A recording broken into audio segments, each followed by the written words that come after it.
Bismillahirrahmanirrahim. Assalamualaikum warahmatullahi wabarakatuh. Alhamdulillahi rabbil alamin. Allahumma salli ala sayyidina Muhammad wa ala ali sayyidina Muhammad. Bagaimana kabarnya hari ini soleh-solehah semua? Semoga sehat selalu dan selalu dalam lindungan Allah Subhanahu wa taala. Baik, jumpa lagi bersama Ustadz Fauzan dalam pembelajaran matematika. Nah, pada pertemuan kali ini kita kembali akan membahas membandingkan pecahan ya. Jadi kita akan kembali membahas tentang membandingkan pecahan. Nah, seperti yang kita ketahui bahwa pertemuan sebelumnya kita sudah membahasnya kembali, tetapi kita akan membahas ulang ya. Untuk apa? Untuk menambah atau untuk lebih mematangkan pengetahuan kita tentang membandingkan pecahan. Seperti itu. Nah, seperti biasanya, sebelum kita memulai pembelajaran, marilah kita berdoa terlebih dahulu. A'udzu billahi minasyaitonir rajim. Bismillahirrahmanirrahim. Raditu billahi rabba wa bil islami dina wa bi muhammadin nabiyya wa rasulah. Rabbi zidni ilman warzuqni fahman. Amin. Nah, jadi kita masih membahas yang namanya pecahan ya. Sebelumnya kita sudah diperkenalkan dengan apa itu pecahan, kemudian apa itu pecahan senilai, bagaimana menyederhanakan pecahan. Nah, dan yang terakhir ini adalah membandingkan pecahan. Nah, seperti yang kita ketahui bahwa membandingkan pecahan adalah menentukan besar atau kecilnya dua buah pecahan atau lebih. Nah, kenapa kita menggunakan minimal dua buah pecahan? Karena jika membandingkan kita harus tahu dibandingkan itu dengan apa, seperti itu ya. Jadi pertemuan kali ini kita review saja atau mengulang kembali untuk mempertajam dan untuk lebih membuat kita lebih paham seperti itu. Nah, kita langsung masuk ke contoh saja. Nah, berilah tanda lebih dari ya, jadi panah ke kanan ini adalah lebih dari, kurang dari, panah ke kiri itu kurang dari atau sama dengan pada dua pecahan di bawah ini ya. Jadi kita hanya diminta untuk memberi tanda ya pada dua buah pecahan. Nah, dari memberi tanda ini kita sudah diminta untuk membandingkan. Nah, kita masuk dari soal yang pertama.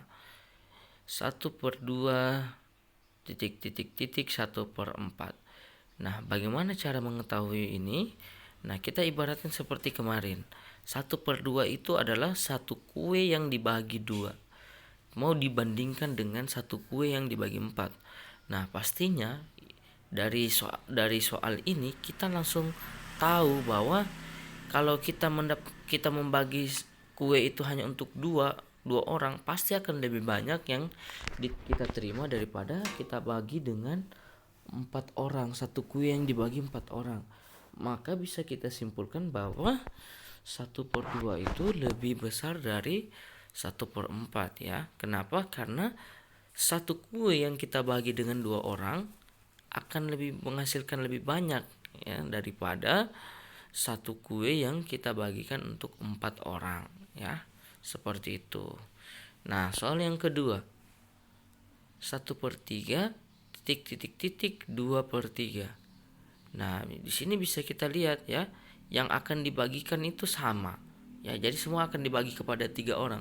Tapi kita lihat jumlah kuenya, satu kue yang kita mau bagikan ke 3 orang dibandingkan 2 kue yang kita bandingkan ke 3 orang.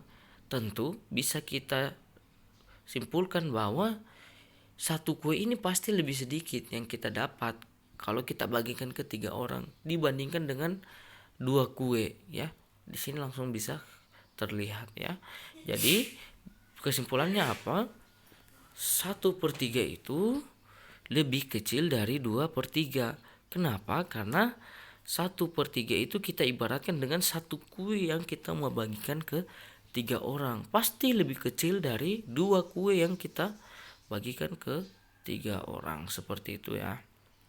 Nah, dan yang terakhir 2/4 titik titik titik 1/2. Nah, di sini kita bisa lihat bahwa di dalam pecahan 2/4 itu, karena kita sudah pernah menyederhanakan pecahan, ya, di dalam 2/4 itu kita bisa lihat, oh ini masih bisa disederhanakan ya. Jadi untuk kasus yang bagian C ini, kita jangan langsung beri tanda dulu ya. Boleh kalau kita sudah paham sekali. Tapi kalau kita rasa masih, oh ini kayak masih bisa disederhanakan, maka kita harus sederhanakan dulu ya. Kita lihat dulu pecahannya ini masih bisa disederhanakan enggak. Ya, kalau kita langsung bisa lihat bisa, kita sederhanakan dulu. Nah, dalam kasus ini 2/4 ini masih bisa disederhanakan dengan 2 ya. Kenapa? Karena bisa kita lihat ya, pembilang dan penyebutnya 2 dan 4 ini terletak pada perkalian 2.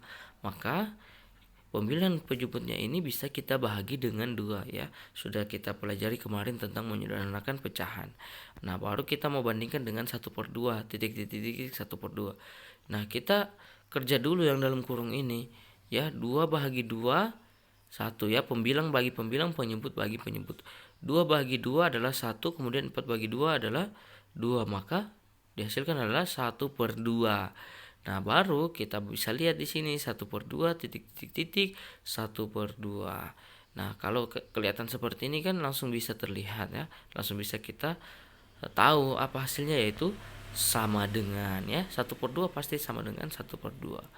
Nah, seperti itu ya. Jadi soleh-soleh semua, semakin banyak kita mengerjakan soal akan semakin mempermudah kita atau semakin membuat kita lebih paham ya, karena kita dilatih ya, seperti itu. Jadi ibaratnya seperti kita memperbanyak latihan seperti itu. Nah, baik, cukup sekian ya pertemuan kita kali ini.